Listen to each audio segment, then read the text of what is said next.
Well, I'm absolutely delighted to have with me today independent candidate Nick Delehanty. Nick, thanks so much for coming in. How are you? Thanks very much for having me. Yep, delighted.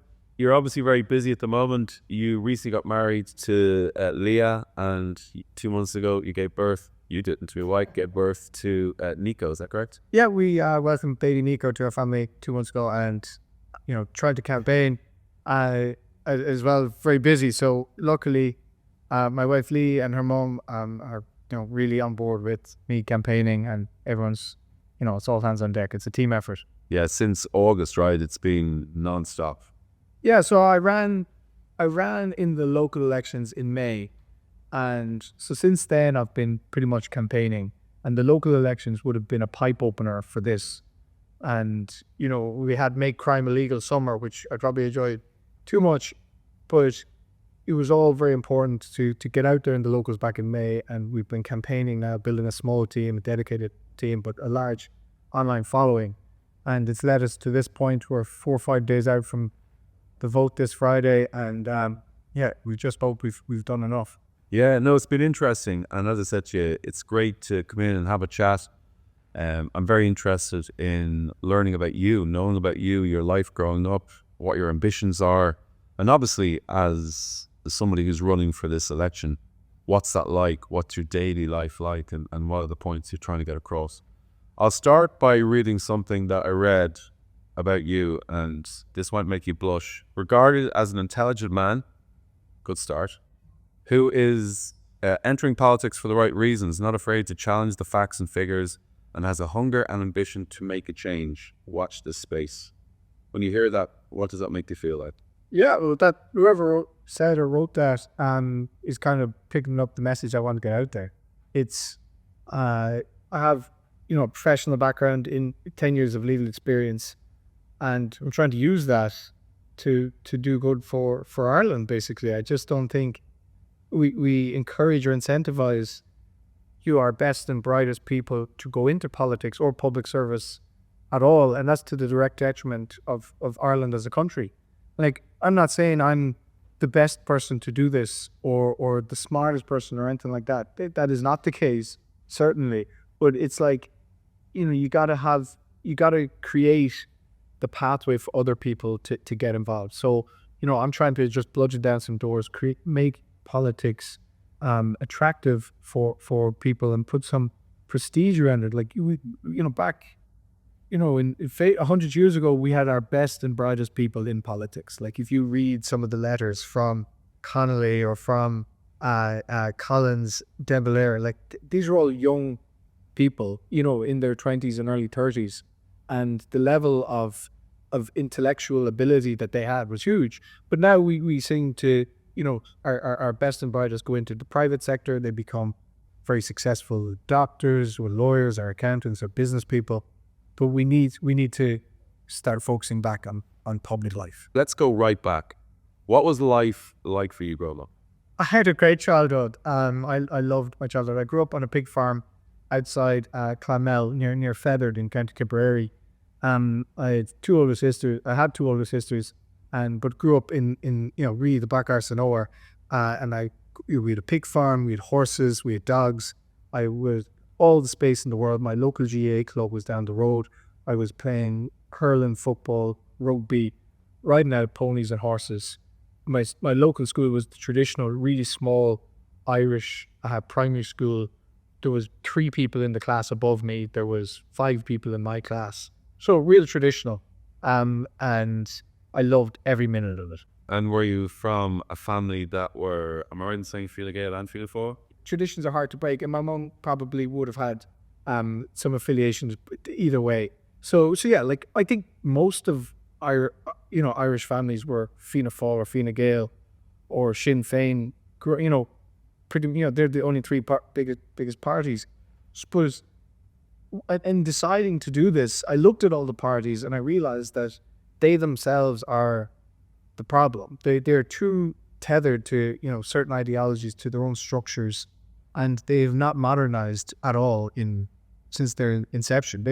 They're formed based on like the treaty. They're treaty parties, and they still hold some of those some of that baggage, and still organize themselves around those lines. And I'm like, well, I'm from a generation that doesn't really know about the troubles, too much. Like I remember the Ulma bombing. I was 9 years old. I remember that day. But other than that, it doesn't really had too much of an effect on me. And I'm like, well, what are these parties doing that is just like progressing Ireland, and instead of just bickering at each other? So I decided not to do that, to go down the party route. I felt that I could gain more ground and be more true to just intellectual honesty of ideas and things like that by being an independent. And was politics something that you ever thought about going into while you went then to boarding school? You went to Clongowes College, great education. You were a very good rugby player. You played Leinster schools. You played around the club game. You were tough always. There was no nonsense. Great work ethic. At all that stage while you were going through school, were you thinking in the back of your mind, I want to have a contribution to the Irish system and the government and make a change for the Irish people? Yeah, well, definitely. Like like leadership is kind of the focus. Like I loved rugby. I was good at rugby, as a teenager, and I was rugby obsessed back then. Like completely, only thing I could think about for about 5 years of my life, at least, but in that, like leadership is the thing. Like how do you lead a team? How do you lead by example? And that never went away. Like I look around, and I'm like, who's the leader? Like who do I trust? And I was a good leader, but I met some amazing leaders and played with some amazing leaders as well. And there's nothing better than having just a leader, and you're like, I will follow this leader, or if that leader is away, I will lead. And it brings me to an interesting point. Working with elite teams in my own profession, my previous life, is we're always obsessed with leadership. So everybody read this leadership book, be a leader, want to be a leader. But in fact, there's an act to be a really good follower.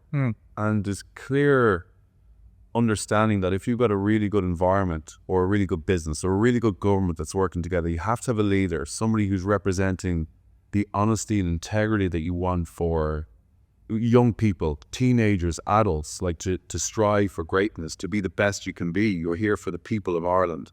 But behind that, it's not about being necessarily leaders. It's about being brilliant followers, understanding what your role is, what you can do, particularly from the bottom up, to drive that leadership.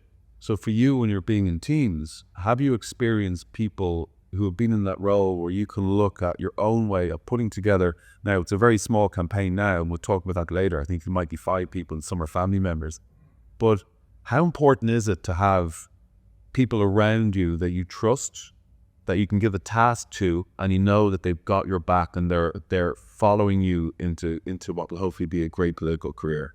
yeah, it's incredibly important. And it's the ultimate skill is building a team and building a following and organizing people. And even as setting up a small business, I realized very quickly that you can set up a small business and do it by yourself, but the minute you need to bring employees on, you realize you're actually in the people collecting game. You're trying to get the best people that will do the job to the best of their ability and are very capable.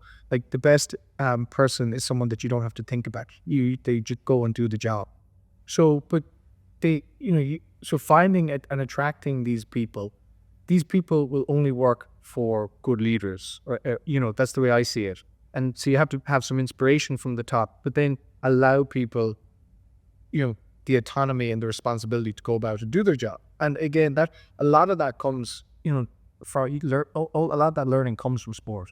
We'll go back to your time. You did commerce in UCD. You went on to Blackwall Plays. You did the FE1s. You became a solicitor. You worked in Good Bodies, I believe. And you also worked in Arthur Cox. So you got great experience working with great people, great education. You become an entrepreneur. You set up Barclays, which is essentially a doggy daycare. Yeah. If I was to go into Barclays one day, not knowing who I was, and call over one of your employees, and I said, right, what's Nick Delehanty like as a boss? What would you like them to think your leadership skill is like? Yeah, I have a great rapport with all at our staff at Barclays. It's a very fun, like Barclays, just to explain, is a doggy daycare. I set it up because there was a lack of services for pet care in Dublin. So, we picked up our clients' dogs up in doggy buses. We take them to our site and let them play all day. So it's a very happy place. Like, who doesn't want to work with dogs all day? I set it up knowing that it would be a good business, but also a lifestyle business. And it's been, honestly, I've learned so much by just setting this up and going about it. The guys who work with me, I think we have a great relationship. We have regular barbecues on site. There's 5 Brazilian guys, there's 1 South African lady, 1 Croatian lady, 3 guys from Dublin, and we have a great time. Are you built around engaging in connections? Are you do you empower your staff? Do you meet with them? Are you putting your arm around them? Are you firm? Yeah. But so, if you're working for Barclays, you're on, the average salary, just maybe a little bit below the average salary. So people that work for me, I see and try to help people as much as possible. Like, life comes in the way. There's a statutory amount of days you're supposed to take off work. I'm like, look, life gets in the way. We will find a way to help people.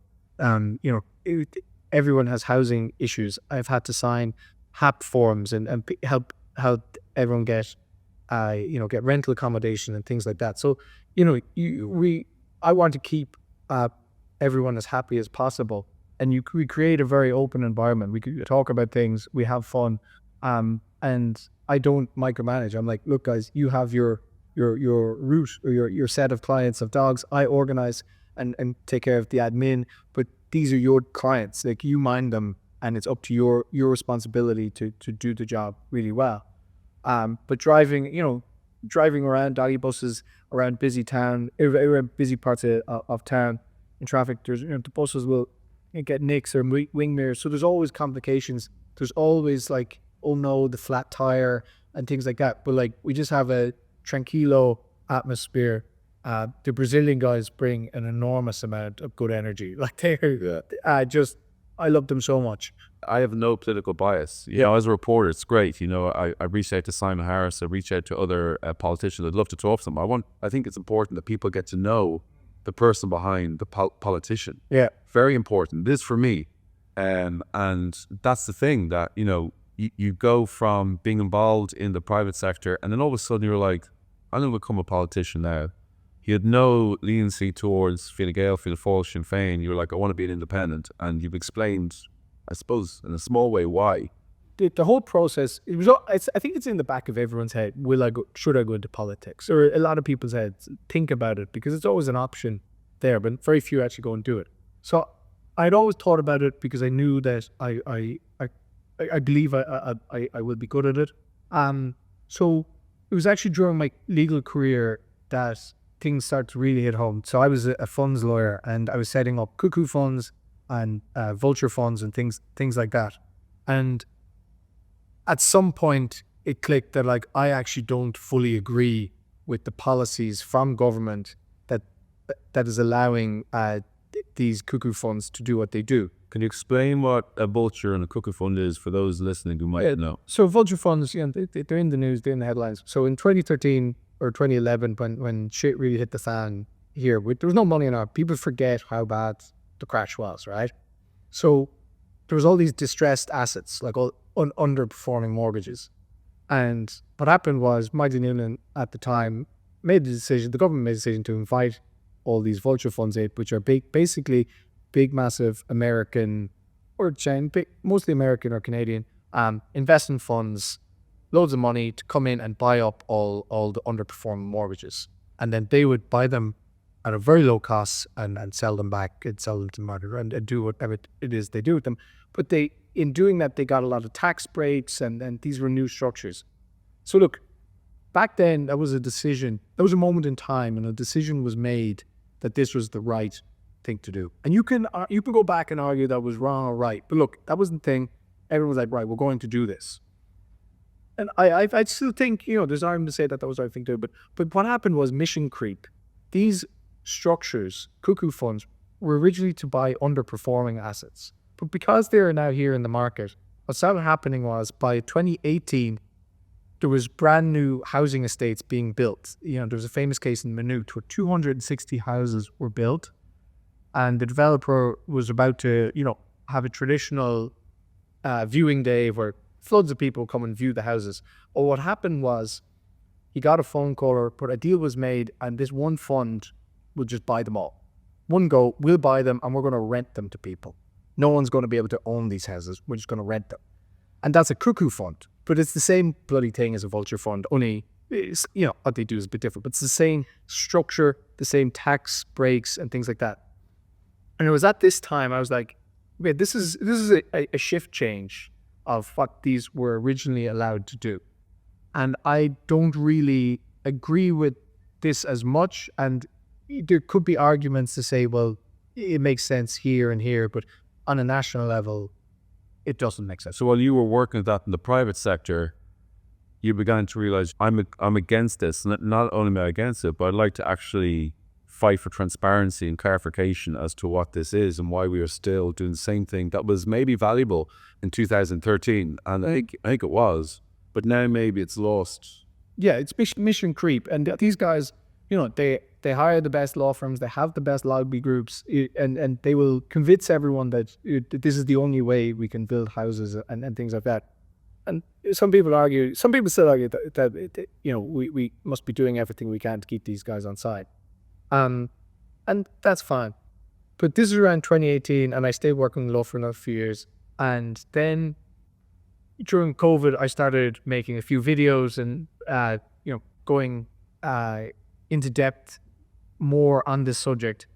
And when it was time to go back to the office, I was like, oh, maybe it's time for me to call it quits here. But the final straw was they went from cuckoo funds to vulture funds, but these same structures are now owning and operating a lot of the asylum centers that you hear about in the news. Like City West is the biggest asylum center in Ireland. And that used to obviously be a hotel, but now it's owned by Tetrac ICAF. And this ICAF is basically the same structure that as a vulture fund was and a cuckoo fund. But when it comes to an asylum center is a controversial enterprise, right? Because, you're housing a lot of people that have come here. They're being put up by the state. There's an enormous cost to the taxpayer to accommodate these people, feed these people.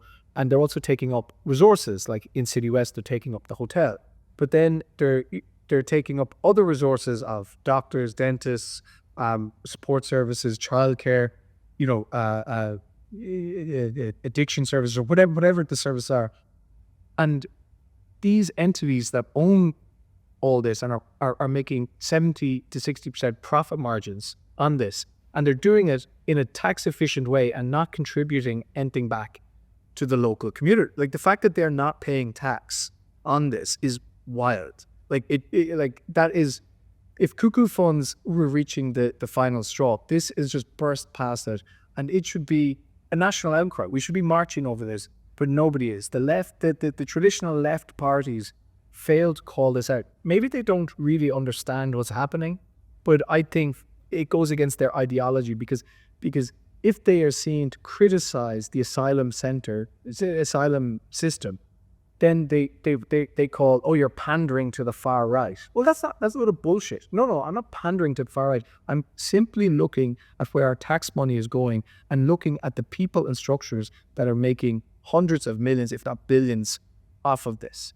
I'm sticking up for the Irish taxpayer. So you've mentioned that situation. Now you get into office and you have a chance to implement a change. What would be the first thing that you do based off that information that you just discussed? Yes. So see, this is a good question. If you could Taoiseach for a day, it would be very hard to unwind what we're doing, what is currently going on. The number one thing to do is to stop the flow of new people coming into the system and making the situation worse. So you must stop the flow. That's number one. And how you do that is you look at what Denmark and Sweden have done, and I've been consistent in advocating for a Danish-style approach, which brings strict rules on people that are applying for asylum. What rules are they? Well, they have higher requirements on people that have applied. They enacted a very controversial law in Denmark called the jewelry law. And what that means is that anyone applying for asylum in Denmark must contribute valuable possessions they have on them or anything like that to pay for their stay. Okay? And that sounds terrible. And a pawn shop. yeah, like it is, but that sounds terrible. And it got really negative press across Europe in 2015 or 16 when they brought this in. But in actual practice, they actually, it is never really enacted. But once, if you're an asylum seeker and you see that that's a requirement in Denmark, you're like, well, we're not going to go to Denmark. We're going to go to the next best place. And that's just one law. Denmark have done an awful lot of things. They focus on integration. You must pass an exam to get citizenship or to integrate into Denmark. In Denmark, you must speak the language and things like that. They are focused on cultural identity. They have a much stronger cultural identity than we do. They protect it, whereas we're not protecting ours as much, or nowhere near to the level. So that's one way of stopping the flow. You create a higher bar, and that's not an easy thing to do. That would be your priority. That'd be the first thing you do is put together barriers to entry. We cannot. If you look at the charts of people that are coming here, it is. In 2019, I think it was 4,000 people might have applied for asylum. You can fact check me on these numbers, but now it's up to nearly 30,000 people are applying. Will have applied this year. Like, that's an enormous escalation, and these numbers are only going to grow unless we start doing something. And the everything, all our services are maxed out here. Our asylum accommodation is all maxed out, so we can't physically accommodate another 25 or 30,000 people next year. Never mind letting it grow. So we got to be responsible. But I'm not denying the fact that this is controversial, and people will say, "Oh, you don't have a heart." Really, it's like this. You must make difficult decisions if you are leading a country. And this is a difficult decision, but it's the right decision to maintain our current welfare state. Yeah, I think it's important to note, very important to note, that currently in your business, I think you have 7 non-nationals, Brazilian, 2 Croatians. I think it's important to note because it does get convoluted. Is you're not anti-immigration. No. You're saying like, look, please come in, contribute to our society. You're very welcome. Look what happened to Ireland, the famine. Like, there's 35 million, I think, even second generation Irish in America. They took us in. I worked in America and went to go for a job. I had to fill out a no-one visa that needs to know about my education, about my history, my family. They had to do like police reports to make sure I could get in. I think what you're saying is you're not against it. You're like, yeah, you're pro it, but you want to make sure that there's just good channels of entry. Yeah, well, immigration is an umbrella term. And there's 2 categories. There's asylum and then immigration to work. Immigration to welfare and immigration to work. What I'm talking about is immigration to welfare. Okay. That is the asylum system process. Now, the asylum system, the immigration to work is another thing. There are other people that saying we're taking in too many workers and things like that.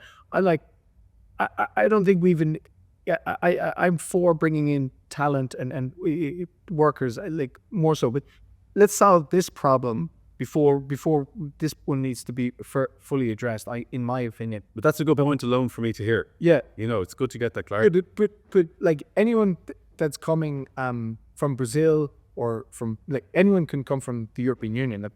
Ireland's 350 million people have the right to come to Ireland tomorrow morning. Like, that's the European Union. And then an extra 60 million people have the right to come tomorrow morning as well from the UK. So like we are very much exposed if travel, if something happens and people try to come. Like, we have a very porous border as it is. I'm not complaining about any of that. And we have very friendly relationships with Brazil and things like that. Brilliant. I don't think anyone has ever given out about the Brazilian community here. I love them. They add a lot. They have similar values to Irish people. That, largely Christian country and things like that, and assimilate very well. Very happy people. But what I'm talking about is immigration to welfare, because that has a direct impact on on the taxes we pay. So if we want to maintain a welfare state, like, Ireland is a very left-leaning country. We have progressive taxes, and we pay an awful lot, but it's not sustainable if you keep bringing more and more people in to to benefit from that. And at the moment, we're spending like it's over 5 billion a year for all things included, probably a lot more on this, and it's straining other resources. So people are happy to help and contribute, but you got to take care of your own house first as well. We've just seen the re-election of Donald Trump, and watching closely the whole campaign, both parties were discussing immigration and the issues. And I suppose when Trump then goes into office, all of a sudden he hires Tom Homan, who used to be a part of ICE, as essentially the border czar. So he wants to have 1 million deportations a year for 4 years. And here that number even being higher. He wants to clear house of illegal immigrants. He wants to clear house of any criminals, anybody who has done anything against American people. It's a pretty radical movement, and it's going to cost a lot of money. And already you have people in the Republican Party who are against it because they don't want to take the resource of the U.S. Army, because Trump wants to use the U.S. Army. He wants to build these shelters, housing before they get deported. It just seems like winning the election, the American people, they're not anti-immigration. They're saying, look, there's a certain level where it becomes too full. And as you said, it affects your resources, it affects like your own people's experiences in their own country. If you wear a t-shirt for a day, how would you go about implementing not only getting the right people to come in, but how would you deal with possibly deporting people if you felt you had to? Yeah, well, deportations are, people talk a lot about deportations, but it's quite tricky to deport people under current laws. You trip a lot of wires. It gets hard. I tend not to rely on the use of deportations to solve this problem. I tend to rely on stopping the flow of people. But at the same time, if, in my opinion, if you're coming here as an asylum seeker and you commit a crime, like, in my opinion, that's a clear and obvious case for like deportation. But the legality even around that can be tricky. And even some people morally are like, well, if you commit a crime in Ireland, you should serve prison time in Ireland or be punished by the Irish judicial system before then being expatriated to wherever it is. And there's an argument there. And to be honest, it's hard to know where I land on it, because if you're saying that they should go through the Irish criminal justice system, that takes up more resources of free legal aid, prison capacity, so it's very difficult. But again, my focus is just on limiting the numbers that are coming, because Ireland at the moment, very rich country, we have, let's say, 5 million people here now. I think if our current tax surpluses are to remain for another 10 years or 5 years even, we have a lot of resources to help everyone that's on the island right now. But if any criminals, if you commit a crime, you should be punished. If you're not, you should be punished more severely, or you're deported if you are an asylum seeker. Because if you're an asylum seeker, you're here, you're applying for Ireland to take care of you, and then to commit a crime while you're doing that. That's, you're breaking the relationship straight off the bat. And at the moment, we're just totally blind to all of that. Like we are not documenting what crimes are being committed by who. We're not releasing that data because at the moment the government is. But is that really not being documented, or is that what we're being told? It's probably being documented on their side, but it's not being released. We don't have the right data. Do they have to release that? No, they can decide to. But if you go to Denmark, if you go online and you go to the Swedish or Danish or even Finnish, I think it's Denmark statistics or something like that, you see these brilliant websites, and all the data is just laid out so cleanly in English, and you can just pick about whatever you want.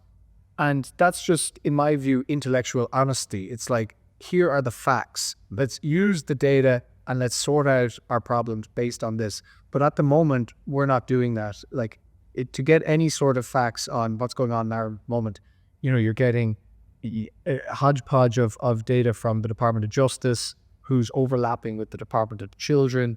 And I've talked to a few people at the moment who are making it their mission to try and amalgamate this data and create a version of this website, these Danish version, an Irish version of the Danish website, to try and educate people. It's like, look, this is what's happening. You're an independent. You're running it in Dublin Bay, or just South, yep. Dublin South, Dublin Bay South. If you were the soccer World Cup, you would 100% be in the pool of death.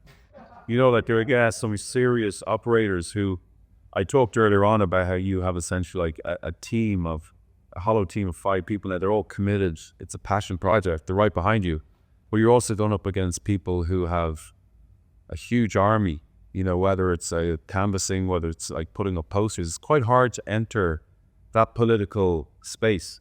How are you coping there so far? Yeah, well, you don't even have a full team of 5 people. You like, there's probably myself and one other person at this full time, and then we have a team of volunteers who drop in and out, and they've all been gathered from online. Like, they've seen what I'm posting and things like that, and they just believe in it, that it's the right thing to do, and they're very happy to help, and I'm very grateful to them. But comparing it to the machine of the big parties, Fianna Fáil, Fine Gael or Sinn Féin, yeah, like we find it very hard to compete. I would imagine they spend about 50k at least on their campaigns when you factor in all the leafleting, all the posters, all the team members, and you know, we're definitely less than half of that, and we're relying solely on fundraising from people online. Like I would put out an article, a very well researched article or video, and just leave a link, you know, please support. And through just doing that, we've raised, you know, enough money. The average donation is 50 quid, and we've raised enough money to compete. So, you know, we're able to buy 1,000 posters and get them up on the polls in time. Have a team to do it. I've used a lot of my own company, and you know, tried to. I've had to leave it and divert all my attention to this, to the detriment of my, you know, my own company. And so it's very difficult to do this. Like, I often ask, like, who else could do this? You need to have you need to be financially independent to do this. So you need to have a small business or absolute money behind you somehow. And then you need to have willpower. Like, this is not an easy thing that I'm trying to do at all. It would be way easier if you have, you know, an egotistical view of just, I want to be a politician, to join Fianna Fáil or Fine Gael. Like, having gone to the right university and worked in the right law firm, I am a dream ticket for the likes of Fianna Fáil or Fine Gael or Sinn Féin or any of them. But I chose not to do that because I just don't believe in where these guys are going. And if I was to join them, you'd have to shut up. You'd be like, no, join the back of the queue there, mate, and shut the hell up. Be that good follower. Yeah, do a job and commit to it. And I would be that good follower if I believed in their overall leadership, but I don't. Talk to me about the demographic, your area, Dublin Bay South. Yeah, so like, the reason I'm there is because I've lived in Dublin Bay South for 20 years. I've always rented. I rented in Milltown, Ranelagh, that Mines, out to Booterstown, which is a little bit outside, and now I live in Ringsend. And it's probably one of the wealthiest areas in the country, you know, from Ballsbridge, Donegal, Ranelagh. But then there are some areas that have been completely left stagnant over the last 10 or 20 years. And, you know, Pierce Street, Parts Springs and inner city, you know, just off you know, around Kevin Street and places like that. Like, so there is a huge divide. If anything, it's a microcosm of the country. There is a huge divide between the people that the system is currently benefiting and the people that it's not. And I would be lying to you if I said that my views over the last 6 months have not matured, or if that I haven't been humbled somewhat by knocking on going to all these places. It's a good segue, because a question I was really keen to ask you was, since the end of August, when things really got busy for you, you're doing a lot more canvassing, have you changed as an individual because of the information that you're getting from the Irish people, be it the person in the big leafy suburb down to that person who's struggling in the socioeconomic nightmare at the moment. The number one, the need for social housing has just been hammered home in my mind. Like, we need social housing, and we need to build a lot of it, and we need to build it very quickly. Like, How? Again, I have to ask how. but like, it's all political willpower. Like, there's some of the flats are protected structures, and it just drives me nuts. You go into these sites, and there are just enormous sites, and you're like, why can't we redo these? They've been built for 70 or 80 years in some cases, and need to be built. And there's two clear barriers. One is some of them are protected structures, which is ludicrous because they're not these like red brick Victorian, era houses. They're just these 1930s. They were just thrown up, and the protected structure list. Whoever holds the pen on that, like, needs to be gutted. Like a 20% reduction of that. I'm not saying dig up red bricks or anything like that, but like, let's go through it and look at actually what is a protected structure. So that's one point. The other point, which is crucial, is at the moment in Dublin, it's very difficult to demolish a building because of climate change. And I'm like, what? What do you mean climate change? Like, we're like, this is a really old building, not very energy efficient. Let's tear it down, build it up. We can build more and better and higher and help more people. Totally. There's no climate change. The carbon that would go out of the walls and the bricks. You're like, who's deciding this? Like, are we a serious country or not? Like, what we do with this building or any building in Ireland does not matter on a global sense to countries. Like, just shut up with your virtue signaling nonsense about this. Like, we just want to make life better for Irish people right now. And yes, we can do our bit for climate. We can transition solar, wind. That's where we do it. It's not by taking cars off the road or stopping development of buildings. I'm completely anti-degrowth. Like there's an attack on cars at the moment. But if you believe that the whole fleet is going to be electrified in the next 20 years, like, surely we should be more accommodative of cars in general. They're going to be a clean mode source of transport eventually. But, at the moment, one of the most controversial things you can post about online at the moment is bicycles and cars, because immediately you get labeled as, oh, you've got car brain. I'm like, no, man, I don't have car brain. I'm just like, people need their cars to get around. They have kids, they have shit, they need to put in the boot. Yeah, like let's just be real here. But we've allowed the people that enter politics to be from these ideological bases of no, we want degrowth, we want like eco-socialism. This term eco-socialism drives me mad. I'm an eco-capitalist. Eco-capitalists will look for solutions to solve, carbon emissions, right? Like, we can all agree that releasing more carbon into the air is a bad thing. We should try and reduce it, or try and look at ways to soak up carbon. One of my friends who you should have on for a chat, his name is Will O'Brien, founded a company now called Ulysses, and the main aim of the company is to create robots to plant seagrass, because seagrass is one of the biggest, the ocean is one of the biggest carbon sinks in the world, and seagrass is the reason behind that. And so he's been funded to the tune of 5 or 6 million, and he sees this as a big way of trying to help soak up carbon. And that's just one person doing one thing. Like, if you create incentives to do more of these types of things, you'll go a long way to solving our problems. We are in the best place in the world to build high. Right. Yeah. No tectonic activity. We're going to have no earthquakes. You don't get any really bad weather. Yeah, we do, but we don't get what America get. We don't get what we see in certain parts of Asia. Yes, in certain parts of Asia, on tectonic plate boundaries, they're building these massive skyscrapers. Why are we so obsessed with building out? Why don't we build up? Yeah. Is a reason for that? Well, if you look at the Dublin City Council, they are completely against it.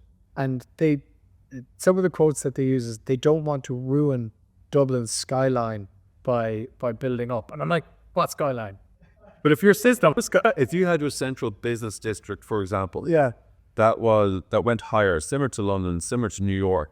But if you were able to build a central business district that also allowed young professionals like affordable housing for, say, apartment rental, everyone would then just walk or get the bus or get the train to work. People who I work with who are living in Kildare, living in Meath, they all have to drive into town, which is an extra car. Yeah. It's just creating more pressure. more people need to live in town. Like it lives, You have to build up there. and then you have to build up. I completely agree. But it just doesn't happen. Like Johnny Ronan tried to build Tower Towers, and it just doesn't happen.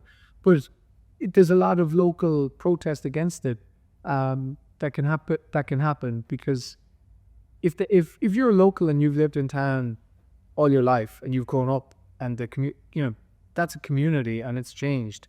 And next thing you see a massive skyscraper going up, but you haven't fixed the social housing. Like fix the social housing, and then we could do all this. Like that's the way I see it. But because there are some good areas of regeneration in town.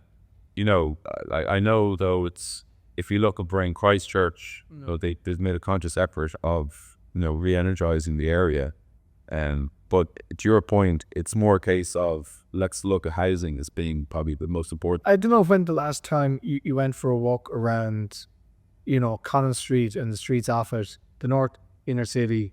Like there's some gorgeous buildings around there, and they're just the place is chaos at the moment. It is every single hostel in that area is now become an iPass center of sorts, and it is just people that have no attachment to the area walking around in groups.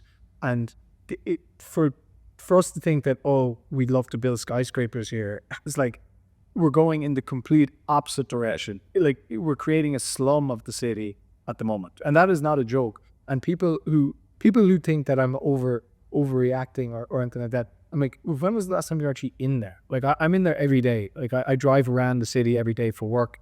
And regularly go for walks. I live on Ringsend Road. And it's only until you see that and feel it, you realize, there's something wrong here. But if you're living in Paul's Bridge or Rathgar, it's harder to get that sense. I knocked on a lady's door there recently, and she said, I went to the Coldplay concert, and it was my first time in that part of Dublin for, 2 years.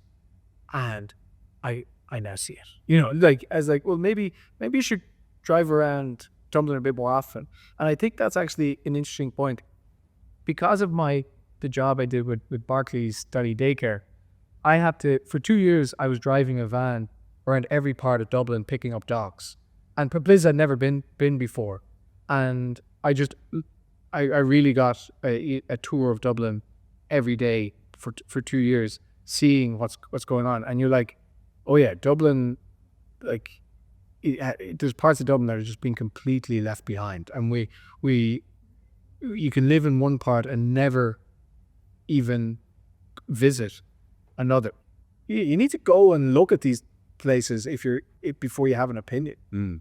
It's such a topic of discussion. If you listen to any politician who's currently involved in this current election, they're talking about similar things, right? They're talking about migration, they're talking about social housing, they're talking about crime.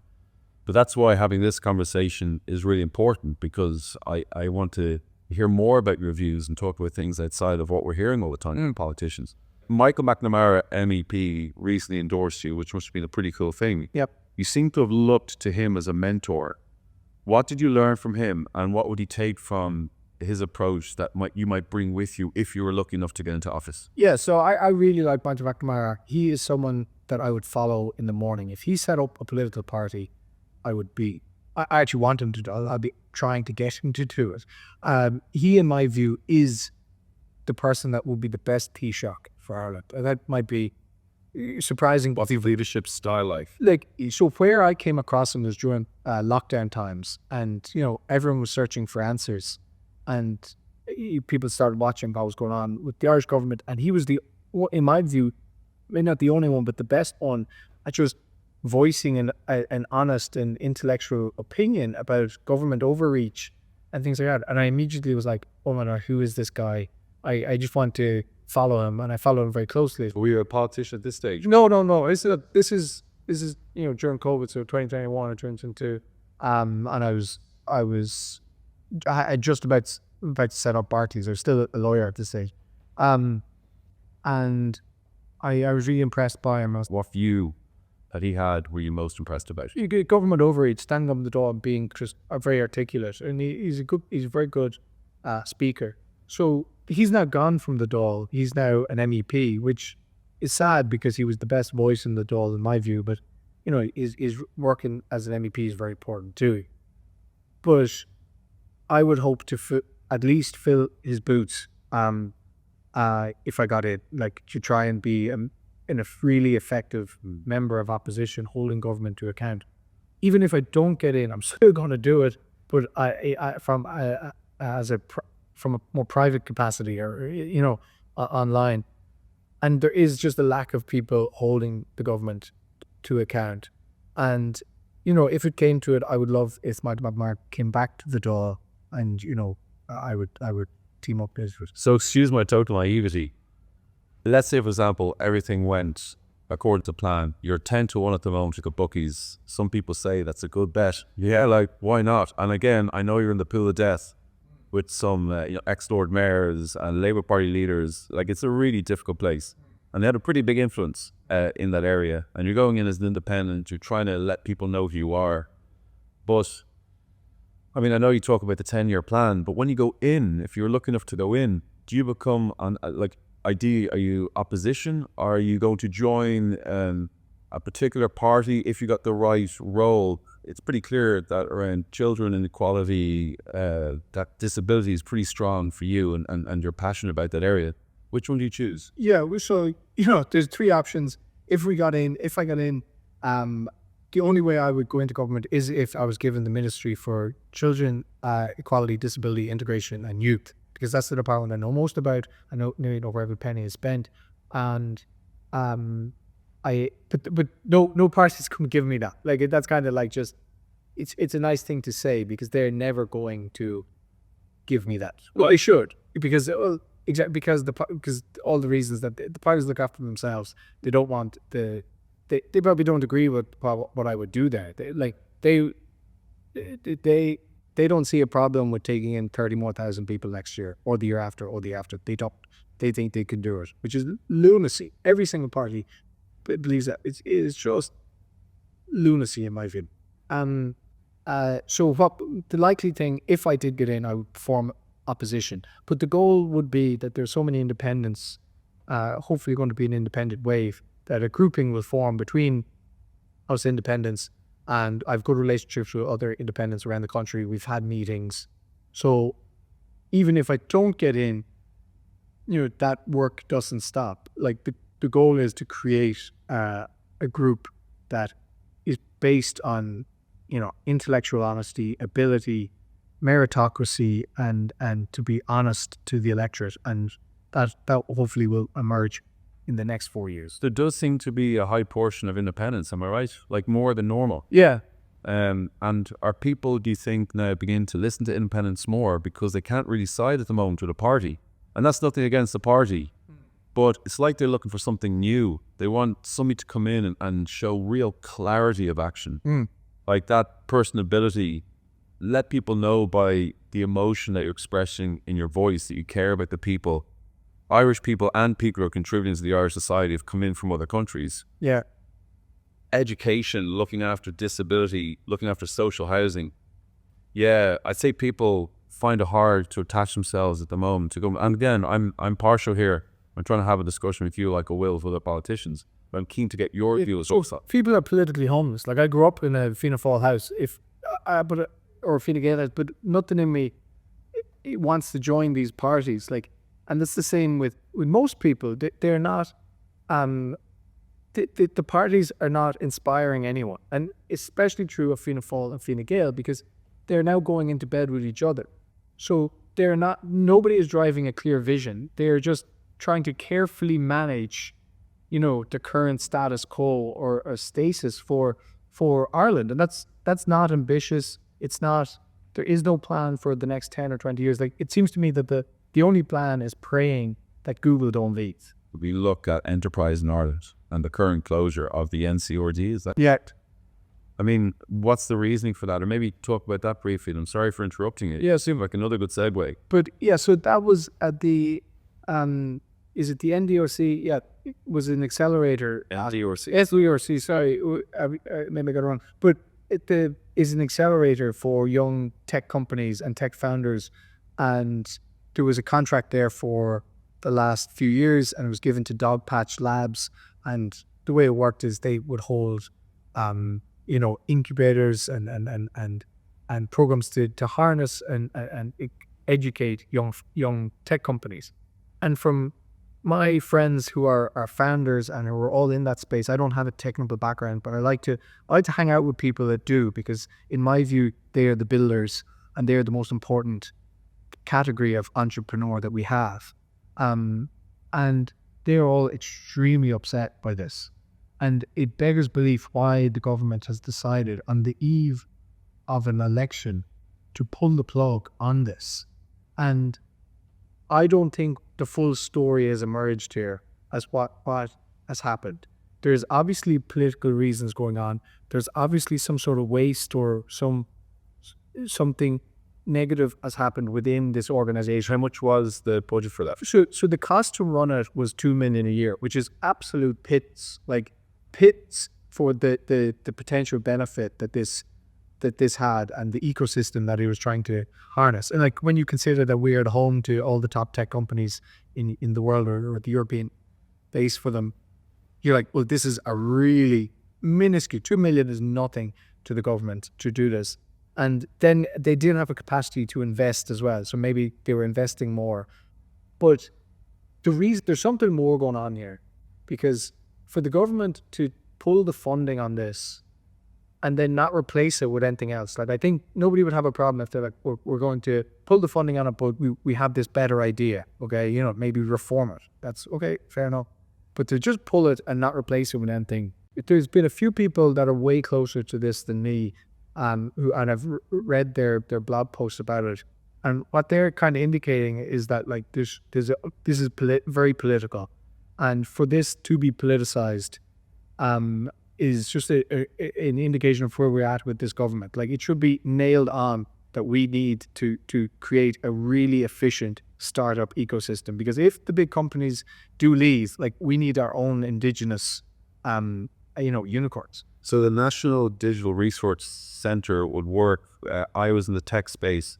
I would approach them for funding, essentially. Would it be for startups? Yeah, Support. You have an idea, you ring them up, and they'll bring you into, like, courses. They'll do office hours and things like that to harness group. And then they'll have a network of mentors.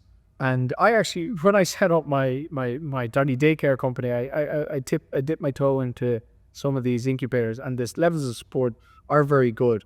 But unfortunately for me, I wasn't really a tech company. So but even though my claim was that I wanted to create a tech aspect to it, and I did, because I didn't have a technical background, I didn't double down enough on it. But there's so many mentors that they pair you with, and you just get involved in this ecosystem. And what I've learned from starting to hang out with more founders is that everyone does know each other. It is a tight-knit circle, but they rely on the supports like Dogpatch Labs, like the NDRC, or Scale. There's other lobby groups, Scale Ireland and things like that. And if we're going to be serious about, wanting to create very successful Irish companies, then, like, we need to be doing this. If Trump is to go ahead and implement his tariffs he's discussing, we haven't seen really what that looks like yet. Will that affect Irish companies? Will it affect US companies that are coming into Ireland? How will that work, or how do you perceive that as working in the future? Yeah, so if they do it, they're indicating that they really want to do it. They don't like the fact that Ireland runs a surplus at the direct detriment to the US. And I think if they started a tariff trade war with the EU is largely screwed. Like, if you just look at what's happened to the euro in the last 2 weeks since Trump has gotten in, like, it has tanked. Yeah. And, like, that's got to do with a lot of factors, like energy. Like, the German economy Like, they've shot themselves in the foot. They've closed down all their nuclear reactors. They're supposed to be relying on Russian energy, but yet we're supposed to be a war with Russia. There's a complete lack of innovation. Ireland, or the EU, wants to rely on all these big American companies, Google, Meta, any AI companies, but yes, it doesn't create any. But it wants to rely on them and then regulate them to the hilt, and then ask them to pay for a lot of stuff.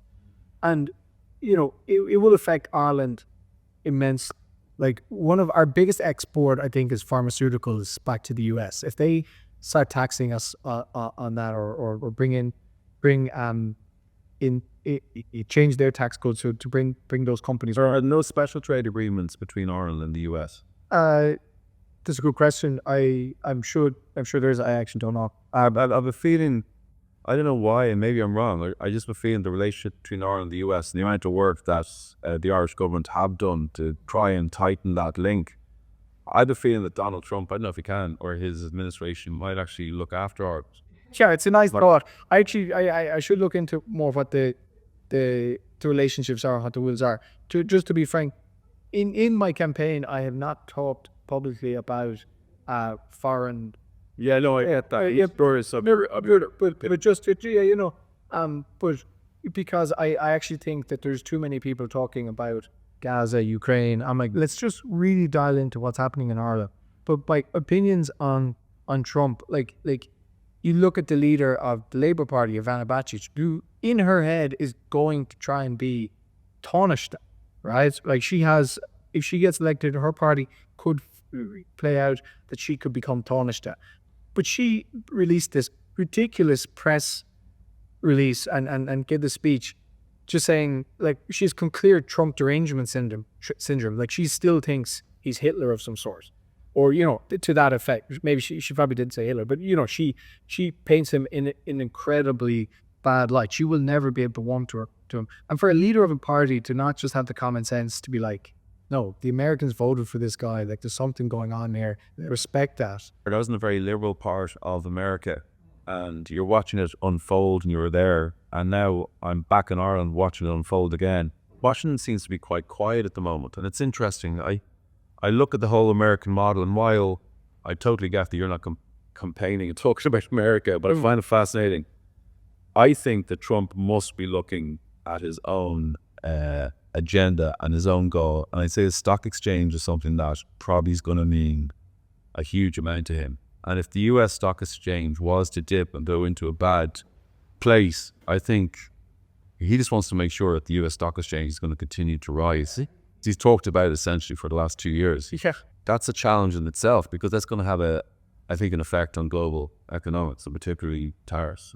Yeah, but there's a huge debate about what do tariffs mean, and the answer is we don't know yet, because America hasn't done this, I don't know, 100 years, enforce a tariff policy like what they're intending to do. So it could be really good for America, if a lot of these cars are being made in Mexico, if they try and, put in 100% tariffs on cars made in Mexico, like, they'll set up somewhere in Detroit. Yeah, like, I can see, like, if you're an American, you're like, okay, this is what we need. Like, the US dollar is currently in a doom loop. Before Trump got in, the amount of debt national debt they have, the interest on the debt was about to equal their military spending, mad figures. Yeah. So it was this DOGE, the Department of Government Efficiency, that Musk has set up with Vivek Ramaswamy, like, is really important. But, like, they're presenting it in a very fun way of, oh, we're DOGE, but what they're actually doing is austerity. He's assembling an interesting group. I know Matthew Gaetz now is gone because of the claims that came out against him, so they're going to be looking for a new attorney general. Yeah, I think they picked a girl. RFK and the whole thing about health. Like, for me now, I actually I don't know who I would have voted for in the American election. Yeah. One thing for me, having kids, is 100% the food they're putting into their mouths. So when I'm listening to RFK, you can't but think, this guy is so passionate about it. How do I not want him there? But at the same time, I don't know whether it's legacy media or whether it's a different form of media, but some of the things that are said about him, it's really hard, I find, at the moment, to look at the likes of X and to get really clear vision of a person, a politician, and where they're going. And you do that. Like, one thing I will say that I find incredibly commendable is politics is all about opinions. You have your opinion. Simon Harris is here, his opinion. That's fine. But to be clear and to be able to give data, to be able to give an intelligent answer, to be able to be asked a question and give an intelligent response where you create conversation. It shouldn't be about hate. It shouldn't be about rates. It should be about facts. Intellectual honesty. And the one thing I will say is it is refreshing to listen to a politician who has his view and has done lots of research in his view, has lots of experience within that space, and is openly talking about it. And also, I've heard you've been challenged and you've been able to then have good debates and good discussions about that. I think modern politics needs that. It needs to have an open, it's got to be two-way now. You got to be able to be speaking for the people. You got to be able to tell them why, and they mightn't like it. But if you can tell them why and there's a reason to it, well, then that's where democracy rules, and people have to get on it. Yeah. Is that fair? Completely. But our political and journalistic media class are failing us. That's what's happened. But why? Again, I have to always ask why. Why are they failing us? What are the incentives? I think at the moment, the incentives to be a top journalist in Ireland is you're probably not getting paid a whole lot, but if you paint the current government in a good enough light, you will get a job as an advisor to them. Like, if you look at the current cabinet or even the Dáil in general, but definitely the cabinet, there's never been a higher proportion of journalists who are now advising government ministers, ex-journalists. So what that means is they're not getting advice from industry. You know, they're getting media advice to how to paint themselves in the best possible light. And this Simon Harris is completely guilty of this. He is all about wanting to look really good in public. He's at every single show. He will have the best timed press briefings and PR and all that, right? But is that not smart? Like, that he's... Yeah, but it's no, in my view, that he's good at doing what's needed to be done in order to get votes. In my view, that is a Potemkin show. It means the house looks good on the outside from the street, but when you step into it, there is nothing behind. It is fact. I get that, but at the same time, you got to get good at playing the game. Yeah, but the game has changed. Nobody now believes what they're reading in the Irish Times or RTE, and like pandering to try and make your image the best possible on those forums is not being genuine. Like the younger class, the Gen Z or whatever, like if you're on TikTok, they don't give a shit what they look like. Like, it's just like, oh man, I'm dying today. And they'll put that up on the internet, and some of them have millions of followers, and they don't care. Get ready with me. It's all very, I'm out there, I'm real. So this tradition of having a rehearsed script, really formality at there's a time for formality, but sometimes you just have to be really genuine and be able to really address the people the way they want. Totally. So then, can you be genuine? Yeah. And then also be polished? So, like, do the amount of engagements and the way, say, another person going for the election is doing it, then also have the ability to go into really good detail with intelligent answers and be really clear about your vision. Yeah. What you're saying is you have a feeling at the moment that in Irish politics, they're very good at one and they're not very good at the other. Have you ever watched a press release or an interview with any of the government ministers, like mainly, let's say, Norma Foley, Helen McEntee? Okay. Have you ever watched them? Yeah. It's so funny. Like, because you get Ben Scalland is for gripped. He's waiting to ask a real gotcha question, and they've rehearsed what they're going to say, and they will not go off script. Like, they just won't, and they will just keep answering what they've already said, repeating what they've already said, even though the question asks a different thing. They never answer a straight question, and you're just like, people are sick of this. Like, just, if you don't know, tell me you don't know, or give me your actual opinion. The clip I'm talking about was when he asked Norma Foley, did she agree with the curriculum of when it was talking about gender ideology, teaching it to 11-year-olds. She said if she agreed with it, she would have come out and said she agreed, but she couldn't say it because she knew personally she did not agree with it, but she had to go with the party line or whatever. So if I vote for you and I'm in Dublin Bay South, I'm going to get a politician who, when asked that question, is 100% going to be integral and give an honest answer. That's what that's what your goal is as a leader. I think people really respect someone when they say, I don't know the answer. Like you asked me a question there on tariffs or trade with the LGS. Like, I'm like, I don't know. I can go look it up. Having my classroom the other day, I got asked about the difference between a glint and a grike. Yes. Limestone pavement. And I had to say, like, I don't know. I had to look it up. I totally forgot. Like I get that. Yeah, not important. Not, just because you didn't memorize something doesn't mean you're not capable of going and figuring the question out. The vulnerability is a good quality to have. I see it to show vulnerability. Yeah. It puts me onto this quote from you, which I think ties in really well with our discussion, which is, I want to feel the frustration of being faced with the red tape. Yeah, so What do you mean by that? when I was running for the local election, I said that. It's like, I want to know what it's like to be a politician and to be in there and to like feel the frustrations of, no, you can't do that, or this cannot be done for X, Y, and Z reasons.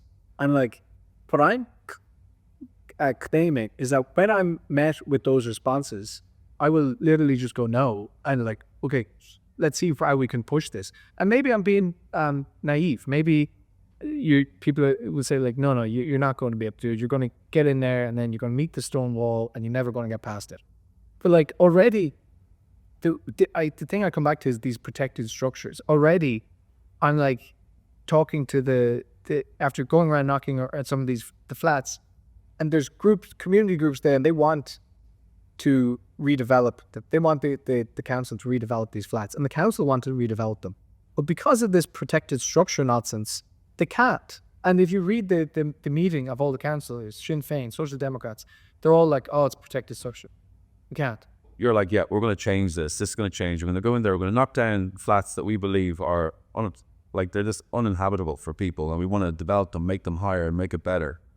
What do you have to do? Does it have to go through a process? Well, yeah, you have to create the need for the political will to happen. So like the residents should be more organized, form a campaign group, protest. You can start there and then have the political will. But at the moment, none of it's happening. They're just like, okay, sorry, just to explain, the solution at the moment for this particular set of flats is called a regeneration scheme. So what's going to happen is they're not going to knock down the building because of climate change. They're going to go in and revamp the place, and at an enormous cost. 450 grand is the base cost per unit. And that's just at the moment, right? That's per unit. Per unit. And this is because of climate change. And the Green Party they love this. So they can't back down. And what's going to happen is, in this development of social housing, because of this, they're actually going to end up with less apartments and less beds, because you're going to make smaller ones bigger, and you can't build new ones. So you're improving the unit, making it a little bit bigger, which is great. Like, yeah, maybe give it an extra bedroom, but as a result, it's going to be less units. It might look better, but like you could block by block, tear it down, build it twice the height. Everyone will have a bigger place, and you can accommodate more people. Like, and everyone's on I literally went around and asked as many people as I could, and every single person is in favor of knocking down and redeveloping, including the Sinn Féin TD or councillor, including the Fianna Fáil TD and councillor, and one or two others. I'm like, okay, so everyone wants this to happen, but we're not doing it, and it's going to be more expensive the other way, less space. I'm like, no, like it requires a bit of work. I'm sure whoever gets in, that's got to be high priority, because everyone's talking about it, right? Everyone's talking. Nobody's talking about this. I'm the only one talking about this. Nobody's talking about the need for more houses. Houses. Nobody is being inventive. Like, politics, a lot about ideas. You said opinions, ideas, imagination, ambition, and like you're gonna upset some people to make big decisions, right? And there are government-owned land banks in Dublin Bay South, whether they're bus stations or the ESB headquarters and stuff like that. And you're like, do they need to be there? Could they be houses? Could we not really treat this like an emergency and go. But there is no willpower to do this. And that's fine. That's what you bring. That's your selling. You're saying, look, We can go on like that for another 10 or 20 years. But at some point, someone's going to have to be like, guys, we actually just need to sort this whole thing out. And that's what I'm trying to say. you do refer often, which I really like, to a 10-year plan. Yeah. And this is essentially like the first year or the first, 10 months you're into this political career. It's great to have that, and it's great to have that runway, and it's great to be ambitious and clear, saying this is where I want to get to. You mentioned there are 3 things that could happen. One of them is you get elected. One of them is obviously that you don't get elected. If you don't get elected,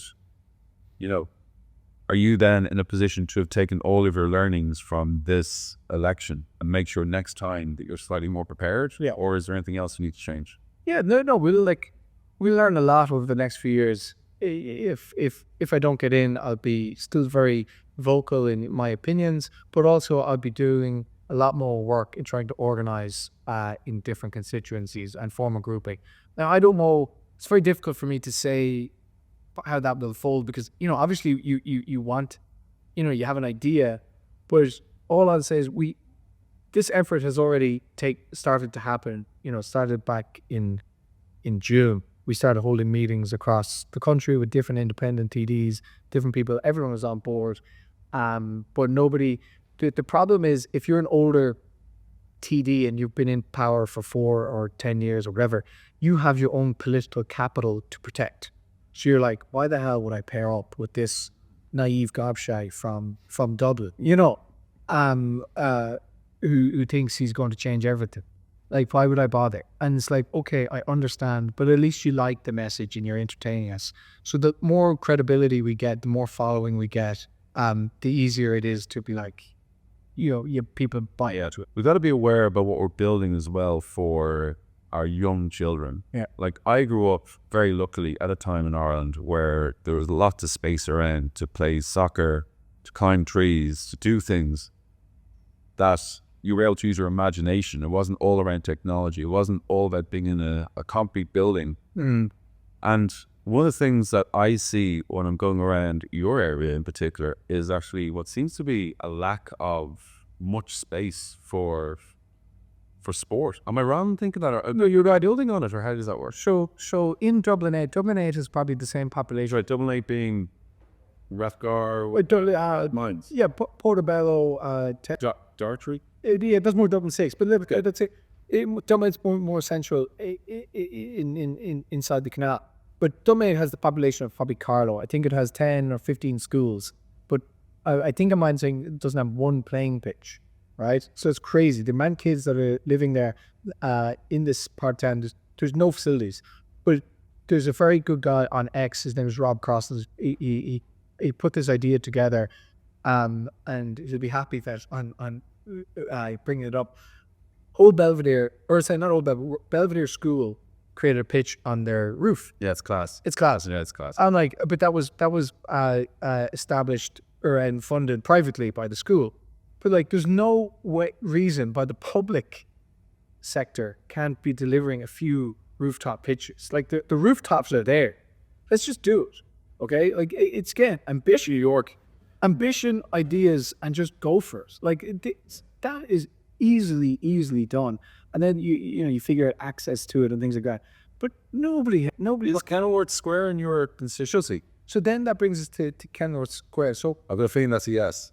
Kenilworth Square is in the constituency, and at the moment there's a big effort by St. Mary's Schools to redevelop, to upgrade the current pitches that are there. So if you go on to Kenilworth Square, I was up there a few weeks ago. It is ginormous. Like it is a massive square. It's great. Gorgeous houses all around it. And in the middle is there's 3 rugby pitches that are owned by St. Mary's, and they have a plan to turn the 3 pitches into 2 pitches. One is going to be floodlit AstroTurf, and one is going to be just, I think, a grass pitch. Brilliant.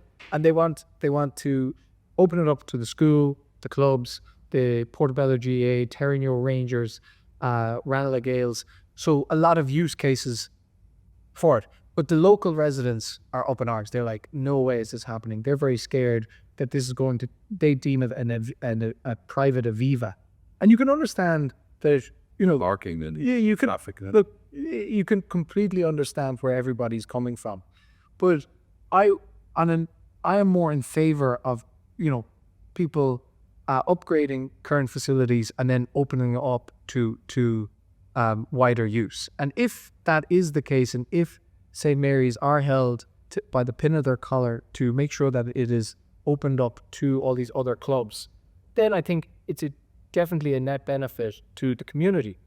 But if you're living on the square in your, very, very nice house, you're going to be worried. And that's fine. But, you know a lot about rugby pitches and stuff. Like the light that comes on a floodlit pitch does not pollute outside. Like, it's very directed light. I used to live on Mount Pleasant Square in Ranelagh that has, in the centre of the square, a tennis club, Mount Pleasant Tennis Club. And I lived there for nearly 2 years. And, anyone who, if you just were visiting, you'd never know there was a tennis club there. So with the right trees and stuff, this could be a very good project. So I'm happy to promote it, but also you got to keep in mind the residents as well. So if you were in a position to be Taoiseach for a day, if I told you, Nick, here's the deal, you're going to become Taoiseach, what would be the first things that you would do if you got into office? You'd need to sort out immigration fairly quickly. Then you would need to sort out housing, deregulate the planning system and treat housing like an emergency completely. Allow people down the country to build on their own land. And you might only need to do this for a certain amount of years. You create a 4-year window where we are in a housing emergency and we are going to create the incentives to sort housing out. Interestingly, they have done that in reverse on immigration. We are currently in year 1 of until 2028 of immigration emergency, and there are now planning exemptions for creating asylum centers and things like that. I'm like, well, stop that and instead give that level of exemptions and emergency treatment to housing, right? So there would be 1 and 2. Number 3, I would sort out RTE straight away. I would sell Montrose, and anyone working in RTE, they would have to base themselves somewhere else in around the M50 maybe, or wherever else, some industrial estate, because that's the way Sky do it. And we need to change the culture in RTE and in our Irish in media in general. There should not be such a cozy relationship between government and the national broadcaster. That needs to go. And doing that alone will create a better environment and encourage better thinking and hold politicians to account a lot more. So if I was just one day, if I could get three of those things done, I'd be pretty happy. If I was to say to you, okay, so I'm going to give you a right-hand person, male or female, from anywhere all over the world in politics, who can come in like a transfer and support you for a term, who would you pick and why? Obviously you'd be picking Elon Musk probably. Like, he's so good, but some people hate him. If you read the Irish Times or RTE all day, you're going to hate him. But yeah, he's the most successful business person in the world.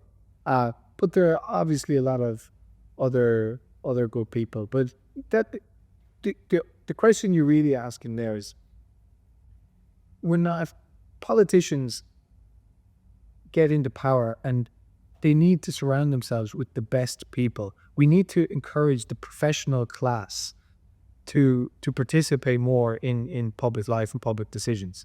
Because you look at Michael O'Leary, he came out and publicly endorsed a Fine Gael candidate, and in his speech, if anyone watched it, he actually said, vote for Fianna Fáil, Fine Gael, and leave it at that. He could not have been more glowing about them. And then made a quip about teachers, and Sanders just disowned it. I'm like, you've just disowned the best businessman in the country that everyone loves. And I know you're a teacher. Yeah. You made a quip about teachers, but like his point is not that his point is that there's an overrepresentation of one profession in the Dáil. It's factually correct, and the point is that we need to just get doers into go. But it's interesting you mentioned that. I referred to the fact that I was at a university in America for 17.5 years. It was Yale University, one of the best universities in the world. Yeah. Some of these kids I met, like I can't tell you how impressed I was. Yeah. In every facet of them as an individual. And the alumni network there, some of the people I met were CEOs of multinational companies. They've been very successful, but they were brilliant people. The board that we had, they were so efficient, so good at their job. Yet, when it comes to leadership, it seems like those people just go straight into a private sector, make money, worry about themselves. It's very hard for them with that direction being so clear and so nice, with a nice house and nice cars and everything, to take a detour and go into that political. Yeah. So it's hard to do that. Very difficult. So during my time in working in Arthur Cox, I remember there was one man I was working for in particular. He'll know who he is. And he was easily probably the smartest guy I've ever worked with in my life. Just genius, right? And so good. And I was sitting there and I'd be looking at it and I'm like, man, like, why aren't you running the country? You are just so good at this. But you mightn't have the leadership or skills but just the ability to do the work was incredible. But also, if you're a top partner in law firm, you're going to be earning, £1 million a year. Why would you bother bringing all this hassle onto yourself going into, politics?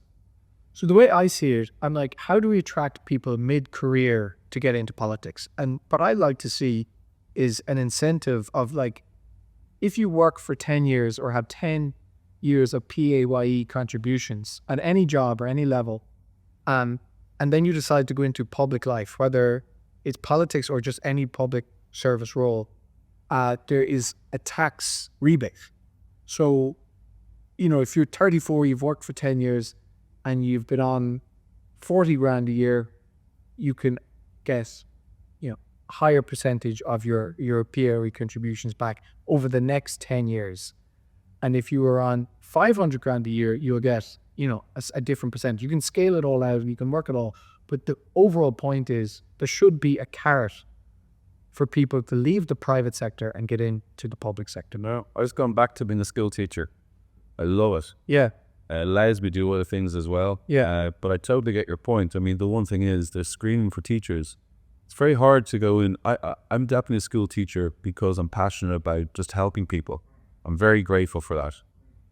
But I'm never going to earn a lot of money in that space. Yeah. And that's the problem. Like, you love teachers to be saying, hey, look, we really respect you. And you get really good people in teaching who are being brilliant for our young kids. I'm not suggesting that there aren't out there. Of course they are. But you see so many Irish teachers that have to emigrate to get any form of wealth into their life. It's hard. And public life is the same. Politics or politicians in Ireland is the same. Government is the same. You're not getting a huge amount of money. That's a pretty cool thing to discuss. Yeah, I think, yeah. And the reason is because if you do 10 years in the private sector or whatever job, you learn all the tricks of that sector and then you bring it. Whereas doing it the opposite way. So Leo Varadkar came out and said, I don't see myself as a career politician. I'm like, yeah, but you just were a career politician. You never had a job outside of that, and now you're going to jump private. That's the wrong way of doing it, because now you're going to bring all your political influence and to the benefit of the private sector. So it can manipulate the politics. It should be the other way around. 10 years private first and then into public sector. Where you're very assertive, you're very clear on everything that comes through finance, through industry, through growth, through development, through training. Yeah, bringing those into politics, that experience has been pretty strong. Yeah, well, that's what I'm trying to do. Like, I got my private experience, now I'm trying to bring it to this. And the fact that I was able to spend the last year delving into government reports and stuff like that is testament to the fact that, like, yeah, I know where to look. I can do it. It's not that hard, but it's like if you're any kind of someone who's a solicitor or an accountant, once you start flicking through page 1 and 2 of some of these government expenditure reports, just take the time to look, and it's like alarm bells are just going off. Very interesting. How many people are you expected to vote in the Dublin South Bay area? I think the total electorate is like 80,000. I think 40,000 show up on the day to vote. And so out of that 40,000, they create a poll drive. So I think you need about 4, 5, 6,000 first preferences. So you're aiming for 4, 5, or 6,000 people to vote for you, to believe in you, and to... Yeah, if I came in at 3,000 or 4,000 first preferences, I think I'd be very happy. And then rely on transit. It was like, you're new, right? I mean, things can go break, but like, it's pretty clear you're a smart guy. I've enjoyed this chat, and you're very clear on your vision. But next time round, if it does come to that, they're going to know you a lot better by then. Oh yeah, I feel like it's like a startup business. You struggle in the early years, you're not getting a lot back, but it's all worth it because it'll define who you become in politics, and it'll be really interesting to see where that goes. Yep. No, I'm completely realistic about my chances, but at the same time, I do have a chance of getting that last seat. Definitely, there is a pathway to getting it. How many seats are there again? 4 seats in this set. And I am the only candidate that is saying that I'm a complete different candidate to all of the others. You go Fine Gael, Fianna Fáil. There's 2 Fine Gaels, Fianna Fáil, ex-Fine Gael, Kate O'Connell, and then Bit of Labour in there. And Labour, Sock-Dems, like they're largely all saying the same things. Like they disagree on very, very small aspects, and they all have. The Sinn Féin guy used to be a TD for Fianna Fáil.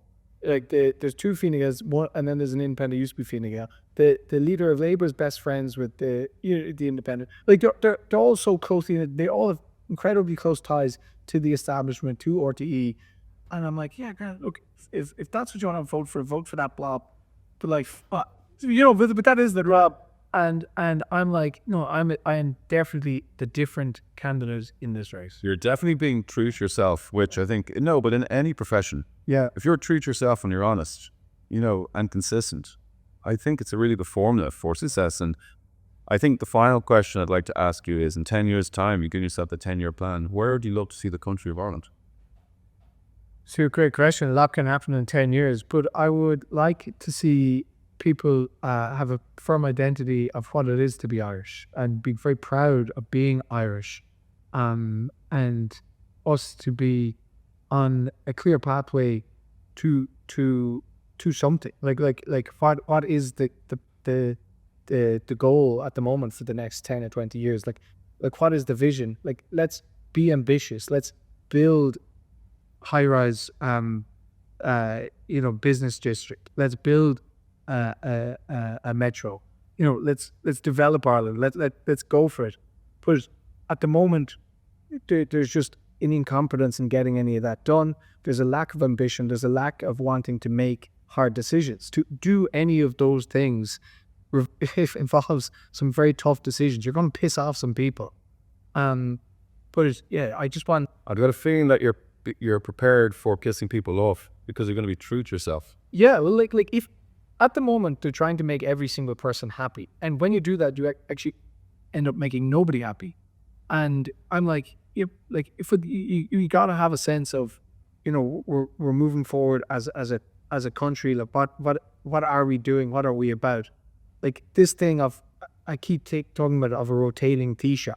Like if Fianna Fáil and Fine Gael get back into government again, and they take a 4 or 5 year government term and truncate it into 2-year terms. Like that's not leadership. It's not ambition. It's like, oh, he's leader now. He's going to be leader in a few months. Or where we own, we're just praying Google don't leave. But like when shit hits the fan, if Google leave in the morning, you don't want a rotating Taoiseach muddling along. You just want one clear, direct vision, and to get it done. I think holding on to big tech is going to be a major factor in whoever the next Irish government is. It's a big one. Yeah, but what do big tech want? They want energy. Like we need to have energy independence. So we love to say, oh, we want to reduce emissions, and that's great. We all want that too.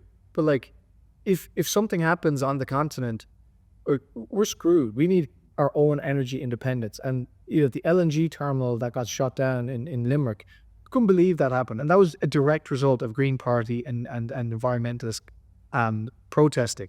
And it's like, well, no, like if something big happens, we need that gas or exploration, our own exploration off the coast, that we should be doing that. France is self-sufficient in nuclear energy, are they? Yeah, so France, if you look at a map of Europe and you look at the nuclear reactor, there's an excellent YouTube video on this, and it's done by an Irish guy. He's called Real Engineering. He's 1 million followers.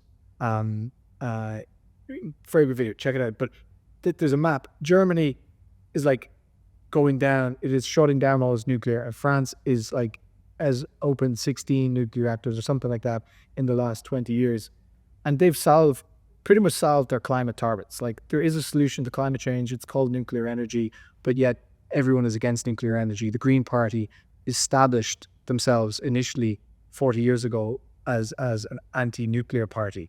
So it's so funny that if you're so obsessed about climate change and you're so obsessed about the only solution to climate change, like you live in this weird... It kind of blurs the path to economic success and stability. But you just live in a part, you're like, well, I'm so scared of not fixing this solution because I'm so scared of the solution itself. It's like, well, you live in, but like I'm scared of neither. Like you know, so we want to build an interconnectors from France to rely on their nuclear energy, and that's a good idea. I'm totally for that. But like, yeah, yet legally we can't even talk about, or we can't even discuss building nuclear in Ireland because there's just one provision, Section 18 of the 1999 Electricity Act, prohibits nuclear development on the island of Ireland. And I'm like, okay, maybe we should just roll back that little line. And what that would do is, it wouldn't mean that we're going to go build it, but it would just get the conversation going. Because maybe it's a good idea, but maybe it is a bad idea, and maybe the Irish grid isn't big enough for it. Yeah. I'm open to both. Like, I've talked to lots of intelligent people who argue both sides. And, you know, they argue it intensely. Like, no, we're not, we could never house it. We could never. I'm like, this is great. Let's just want to see. I just want to hear the debate and let's let Irish people make a decision. Maybe we would never have it. Maybe we don't want it. Fine.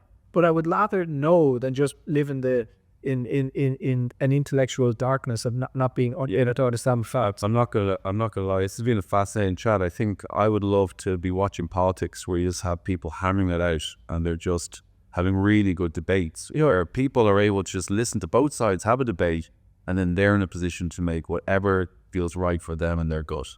If you had that across the country, I think this country would be in a great space.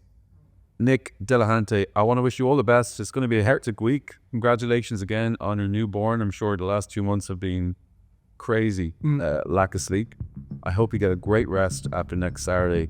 And I want to wish you all the best. And I want to thank you for coming in and being so candid, so open, so honest. And I hope it goes well for you this week. Thanks very much. I really enjoyed it. Produced by the Melrose Future Company.